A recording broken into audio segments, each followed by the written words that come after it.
Hello friends, welcome to my channel.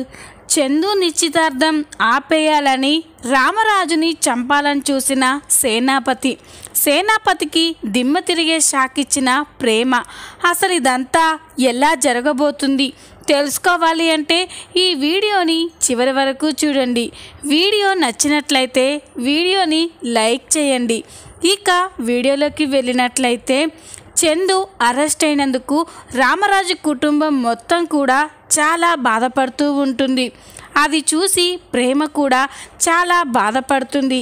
ఇదంతా నా వల్లే, నేను ఈరోజు ఆ ఇంటికి వెళ్ళకుండా ఉంటే ఇదంతా జరిగుండేది కాదు. బావగారి పెళ్ళి తన చేతుల మీద జరిపిస్తున్నందుకు మావయ్య గారు చాలా సంతోషపడ్డారు. కానీ ఇంతలోనే ఇలా జరిగింది. నేనే ఏదో ఒకటి చేసి ఈ సమస్యకి పరిష్కారం వెతకాలి అని ప్రేమ బాగా ఆలోచిస్తుంది. ఇక ప్రేమ ఒక నిర్ణయం తీసుకొని పోలీస్ స్టేషన్కి వెళ్తుంది. ప్రేమ స్టేషన్కి వెళ్ళగానే చందు ప్రేమను చూసి, ఏంటి ప్రేమ, ఇంత రాత్రిపూట నువ్వు ఇక్కడికి వచ్చావేంటి అని అడుగుతాడు. అప్పుడు ప్రేమ, బావగారు, ఈ సమస్య నా వల్లే మొదలైంది, అందుకే దీని పరిష్కారం కూడా నేనే వెతికాను అని ప్రేమ అంటుంది. ఏంటి ప్రేమ, ఏం చేయబోతున్నావు అని చందు అడుగుతూ ఉంటాడు. ఇక ప్రేమ మౌనంగా అక్కడే ఉన్న ఎస్ఐ గారి దగ్గరికి వస్తుంది. ఇక ఎస్ఐ గారు, ఏంటమ్మా చెప్పండి అని అంటే, అప్పుడు ప్రేమ, ఎస్ఐ గారు, నేనొకరి మీద కంప్లైంట్ ఇవ్వాలి అనుకుంటున్నాను అని అంటుంది. అది విని చందు అయితే షాక్ అయిపోయి చూస్తూ ఉంటాడు. ఇక ఎస్ఐ గారు, చెప్పమ్మా, ఎవరి మీద కంప్లైంట్ ఇవ్వాలనుకుంటున్నావు అని అంటే, అప్పుడు ప్రేమ, మా అన్నయ్య విశ్వక్ మీద కంప్లైంట్ ఇవ్వాలి అనుకుంటున్నాను అని ప్రేమ చెప్పగానే చందు షాక్ అయిపోతాడు. ఇక ఎస్ఐ గారు కూడా షాక్ అయిపోయి, విశ్వక్ అంటే మీ అన్నయ్యే కదా, మీ అన్నయ్య మీద నువ్వు కేసు పెట్టడం ఏంటి అని అంటే, అవును ఎస్ఐ గారు, ఈరోజు మా అన్నయ్య విశ్వక్ నా మీద చెయ్యి చేసుకున్నాడు, అందుకే నేను మా అన్నయ్య మీద కేసు పెట్టాలని వచ్చాను, మీరు కేసు ఫైల్ చేయండి అని ప్రేమ అంటుంది. ప్రేమ అలా అనగానే ఎస్ఐ గారు, ఎందుకమ్మా ఇంత చిన్న విషయానికి కేసు పెట్టడం దేనికి అని అంటే, చూడు ఎస్ఐ గారు, మా బావగారు వాళ్ళని కొట్టారనే కదా మీరు కేసు ఫైల్ చేశారు, మరి నేను కూడా చెప్తున్నాను కదా, మా అన్నయ్య నన్ను కొట్టారు కేసు ఫైల్ చేయమని, మీరు కేసు ఫైల్ చేస్తారా లేక నన్ను పై అధికారుల దగ్గరికి వెళ్ళమంటారా అని ప్రేమ చెప్పగానే ఇక ఎస్ఐ గారు ఎఫ్ఐఆర్ రాస్తూ ఉంటాడు. ఇక ఇంతలోనే ఉదయం అవుతుంది.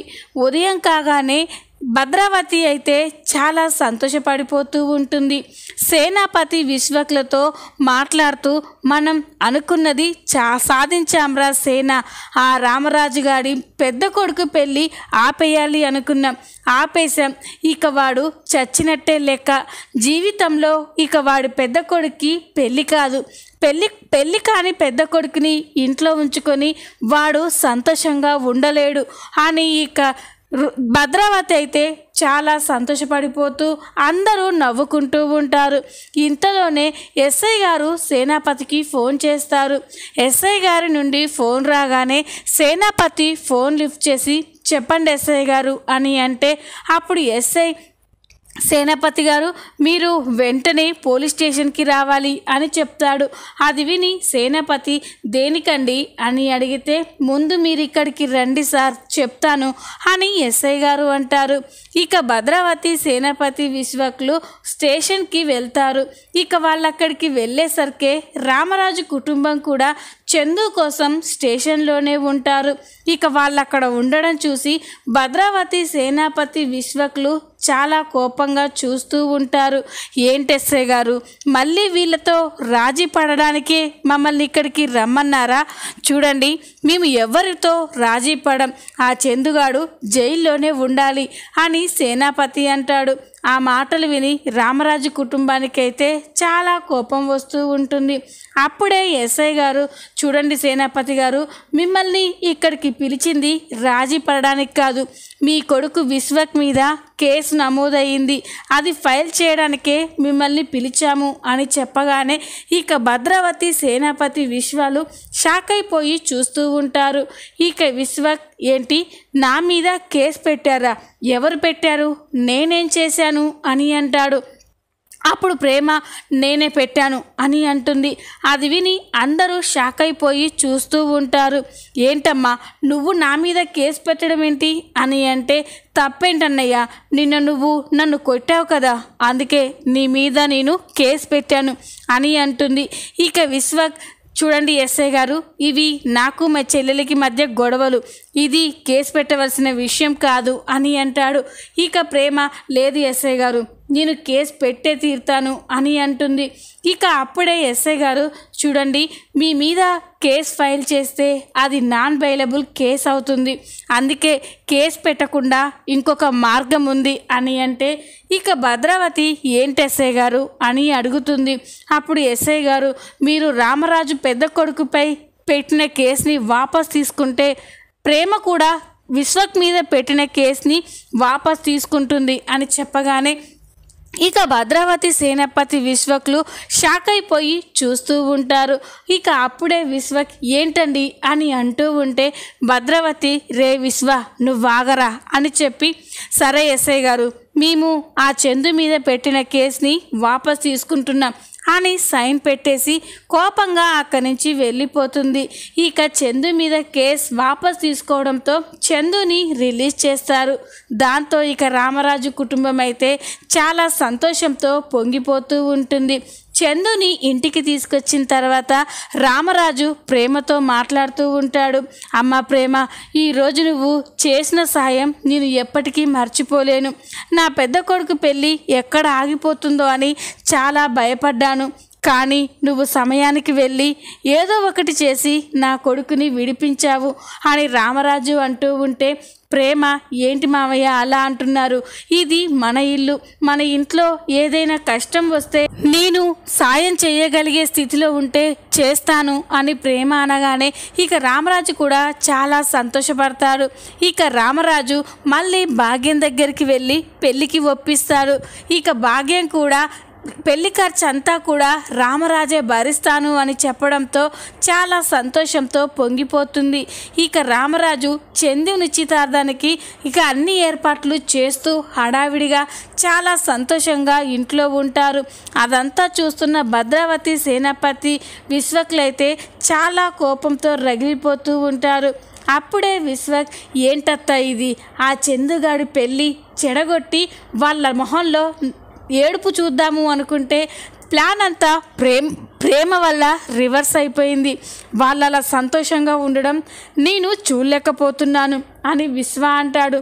అప్పుడు భద్రావతి రే విశ్వ, ఇళ్ళలక్కానే పెళ్ళి కాదు, నిశ్చితార్థం అయినంత మాత్రాన ఆ చందుగాడికి పెళ్ళి అయిపోయినట్టే కాదు, ఏదో ఒకటి చేసి ఆ పెళ్ళి మనమే ఆపేద్దాం అని, అప్పటి వరకు నువ్వు ఏం పిచ్చి పిచ్చి పనులు చెయ్యకు అని భద్రావతి వెళ్ళిపోతుంది.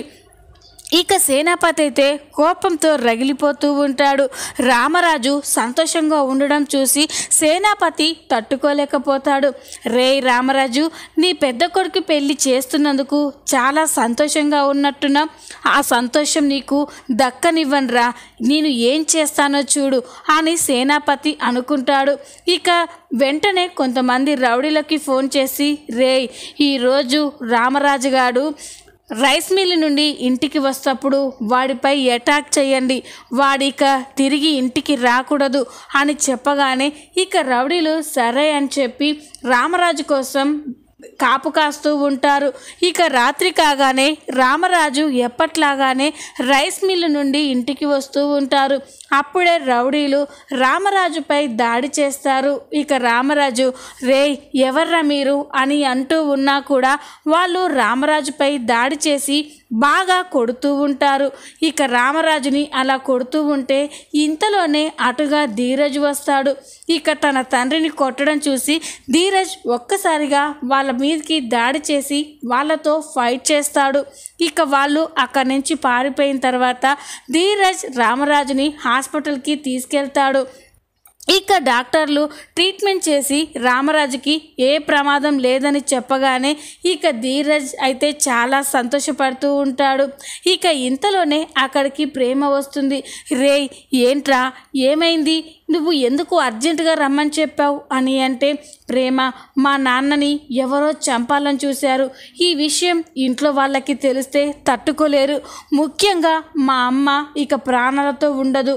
అందుకే నీకు ఫోన్ చేశాను అని అంటే, ఇక ప్రేమ ఏంట్రా మామయ్య గారిని చంపాలనుకోవడం ఏంటి, ఎవరు చేశారు ఇదంతా అని అంటే, ఇక ధీరజ్ ఇంకెవరు మీ వాళ్ళే చేసుంటారు, లేకపోతే మా నాన్నని చంపవలసినంత పగ ఎవరికి ఉంది, మీ వాళ్ళకి తప్ప అనగానే ప్రేమ షాక్ అయిపోతుంది. ఇక ధీరజ్ ఇప్పుడు నాన్నకి ఏ ప్రమాదం లేదు అని చెప్పగానే ఇక ప్రేమ అయితే చాలా బాధపడిపోతూ ఉంటుంది. ఈ రాత్రి మన నాన్న దగ్గరే ఉండాలి అని చెప్పి ధీరజ్ అంటాడు. ఇక అప్పుడే ప్రేమ సరే నేను ఇప్పుడే వస్తానురా అని అక్కడి నుంచి కోపంగా నేరుగా భద్రావతి ఇంటికే వెళ్తుంది. ఇక కోపంగా హాల్లోకి వెళ్ళి సేనాపతి భద్రావతి విశ్వ అని కోపంగా పిలుస్తూ ఉంటుంది. ఇక ఆ పిలుపులు విని అందరూ కూడా హాల్లోకి వస్తారు. ప్రేమ అక్కడికి రావడం చూసి అందరూ షాక్ అయిపోయి చూస్తూ ఉంటారు.